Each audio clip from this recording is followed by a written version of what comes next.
She's my mate now. You were never more than a placeholder. Those words, I still hear them sometimes, late at night when the moon is low and the forest is quiet. My name is Serena Vale.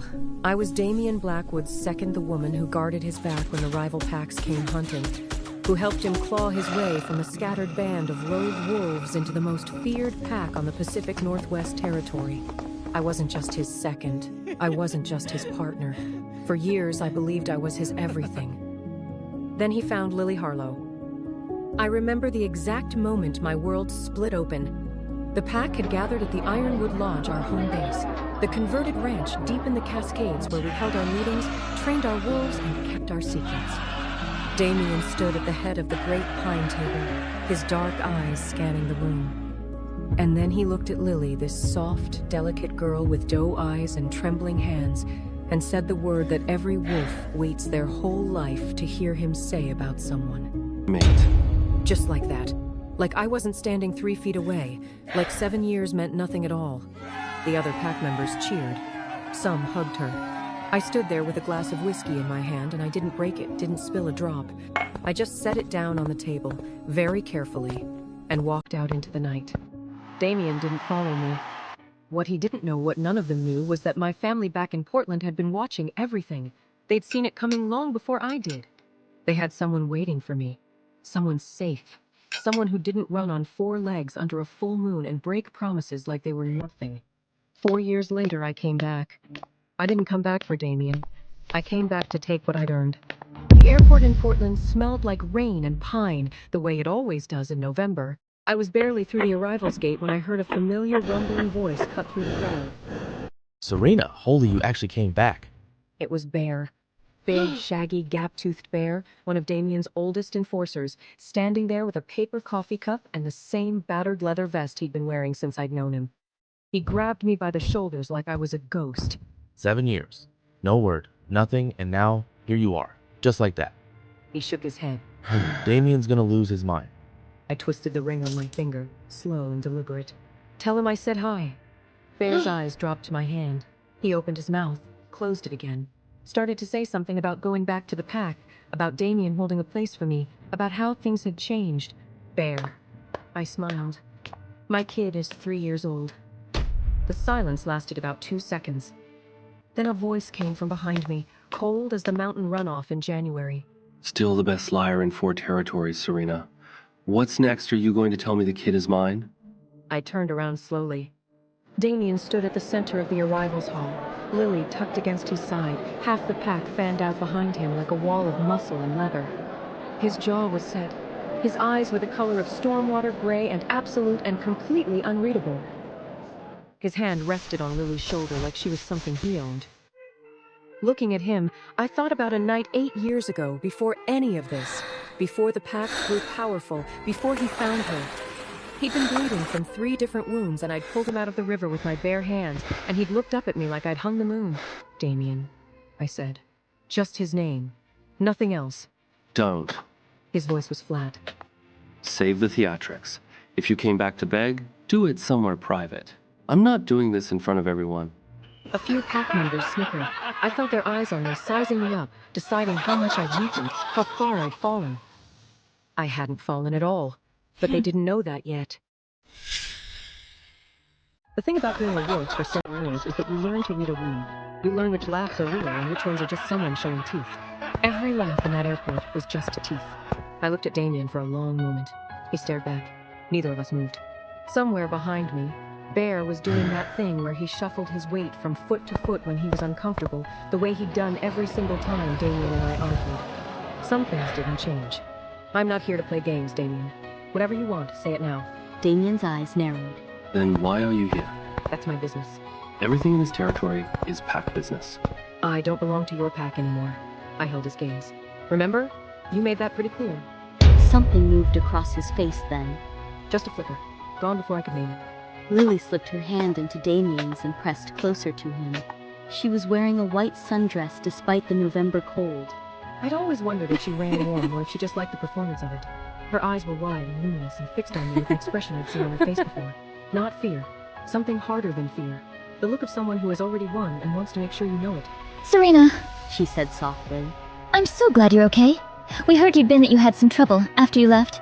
She said it so gently, so full of concern. I thought about my eye. The scar at the corner of it. The one that had mostly faded over 4 years. The crash. The night Damien had believed her over me, the night I'd nearly lost everything. I'm fine, I said. Of course she's fine. Damien's voice had shifted into something harder. He was watching me with that flat alpha stare, the one designed to make wolves drop their eyes and submit. She always lands on her feet. Come back to the lodge and we'll talk. You can stay in one of the guest rooms. Your old room is occupied. Occupied. By Lila. That was what he meant. I thought about the guest rooms. Cold, bare. The kind of rooms you put people you didn't trust. I'll pass, I said. It wasn't a request. The lobby had gone quiet around us in the way that only happens when there's a dominant wolf in the room and everyone else can feel the pressure of it. A couple passing through actually stopped mid-stride, confused by a tension they couldn't name. I reached into my jacket pocket and pulled out a folded envelope. I held it out to him. He didn't take it. I set it on a luggage cart beside me. Call it a business investment, for old time's sake. Then I picked up my bag and walked away. Behind me, I heard Bear mutter something. Heard one of the younger wolves, a kid named Cole, who'd barely been shifted the last time I'd seen him say, loud enough to carry. Is she seriously just walking away from the Alpha? I heard Damien's voice, low and clipped. Let go. But I also heard the way his footsteps started and stopped. Started and stopped, like he was arguing with himself about whether to come after me. He didn't. I found my rental car in the garage and sat in the dark for a minute, listening to the rain on the roof. 4 years ago, I'd left this city with one eye swollen shut and 3 cracked ribs and the absolute conviction that I was done.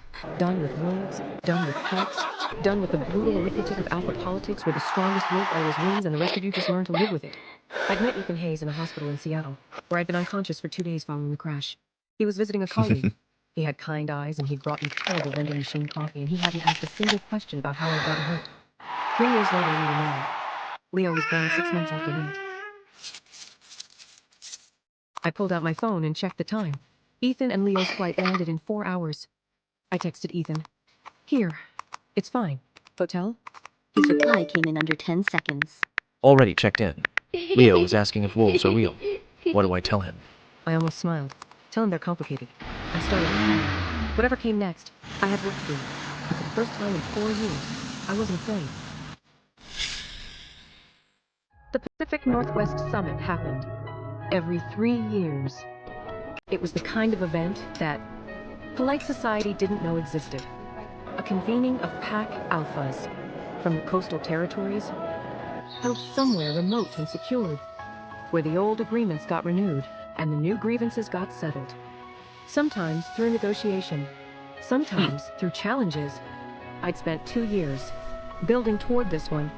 Nihenla, a sharp, careful wolf named Petra, who'd left the Cascades Pack years ago to go independent, had been feeding information to the summit organizers for months. She messaged me the morning after my airport run-in with Damien. You've been confirmed as a neutral party representative. They want you at the staging facility tomorrow. Weapon protocols, territorial agreements, the usual.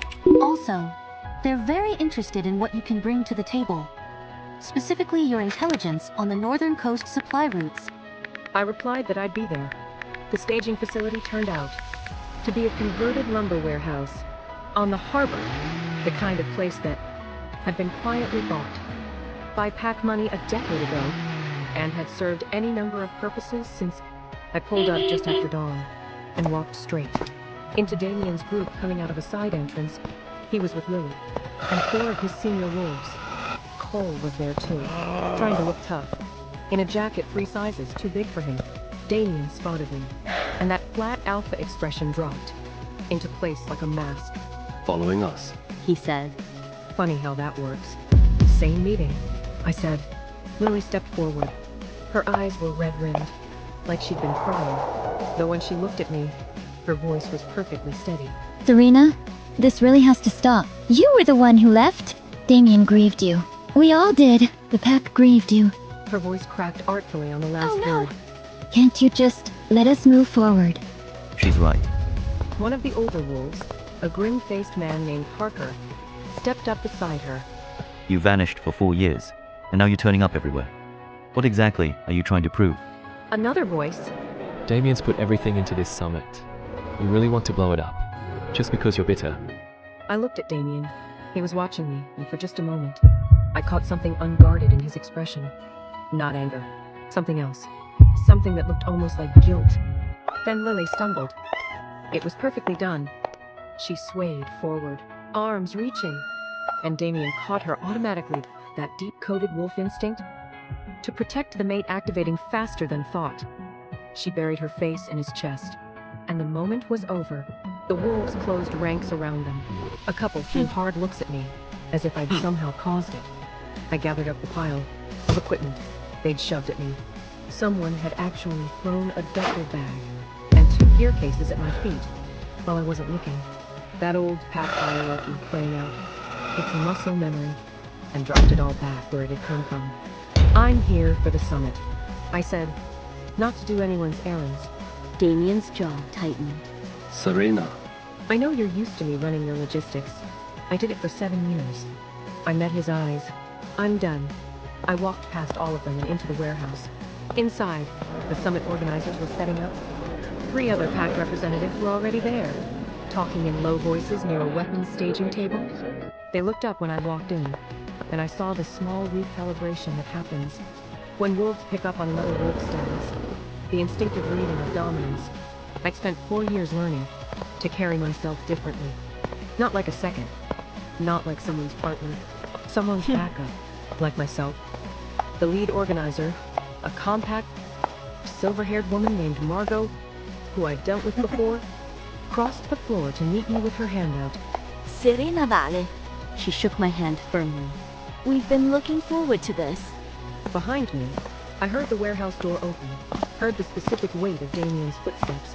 So have I said.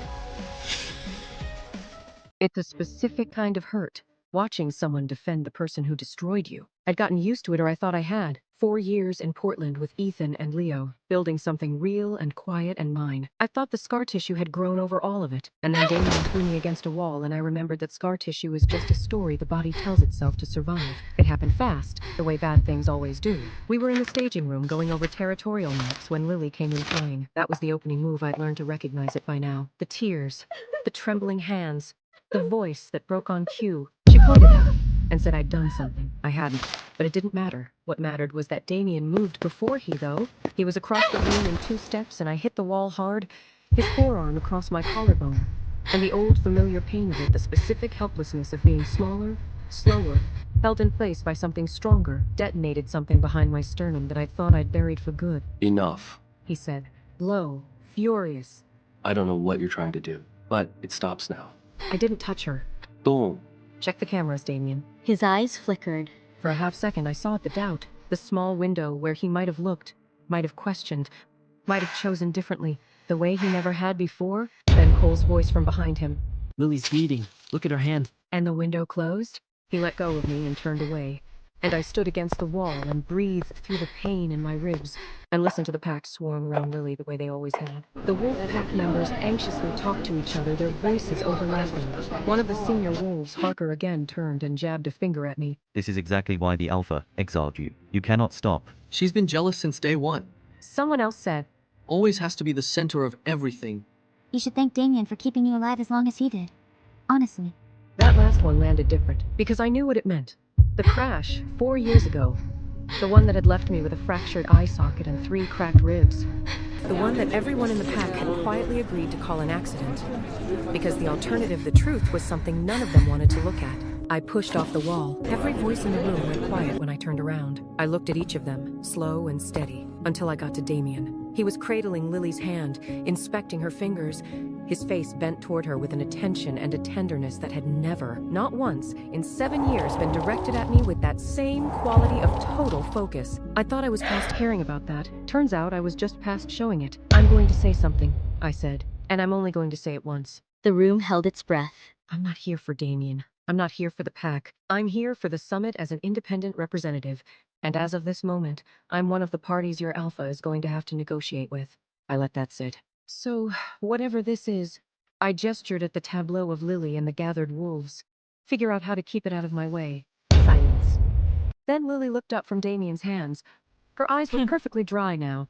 Serena, She said softly. you can fight this all you want, but we all know you're here because you can't let go. I didn't answer. I walked out. Outside, the harbor wind cut through my jacket. I stood at the edge of the dock and let myself feel it for a minute. The anger, the grief, The old familiar ache of wanting to be believed by someone. I'd chosen a long time ago not to see you clearly. Then I took out my phone and called Petra. Status, I said. The Northern Packs confirmed your position this morning, she said. You've got 3 boats locked in before the summit even opens. Damien's got 2, plus the 2 swing boats he's been courting all month. A pause. He doesn't know you're one of the parties yet, does he? He's about to find out. How'd he take the airport? About how you'd expect. And Lily? I watched a fishing boat move through the gray water. Still playing the same game. Better at it, maybe. She's scared. Petra said. That's what she does when she's scared. I know. I put the phone away. I stood there a while longer, watching the water.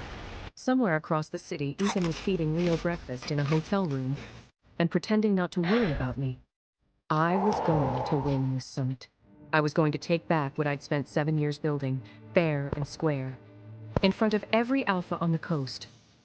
And then I was going to go home.